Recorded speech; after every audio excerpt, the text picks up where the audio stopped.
তাল মেরে দিলাম। হ্যাঁ, নমস্কার। আমরা আজকে আত্মার পক্ষ থেকে এসেছি। আমাদের ডিসি দেওয়া হয়েছিল সুধা পদ্ধতিতে ধানের ওপর। তো আপনার নাম কি? গোলাম রসুল মণ্ডল।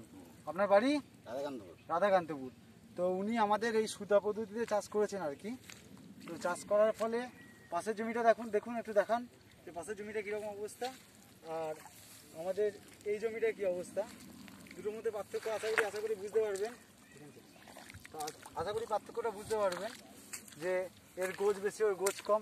আপনার কি মনে হচ্ছে যে এই পদ্ধতিতে করে আপনার কি সুফল হচ্ছে? সফল হয়েছে যে ওই জমির থেকে এই জমির গুছি বেশি আর আপনার হচ্ছে গাছটা খুব গ্রোথ ভালো হয়েছে, দেখে বোঝা যাচ্ছে। তো তো এইভাবে বোরন দিয়েছেন, জিঙ্ক দিয়েছেন, এগুলো সব স্প্রে করা হচ্ছে।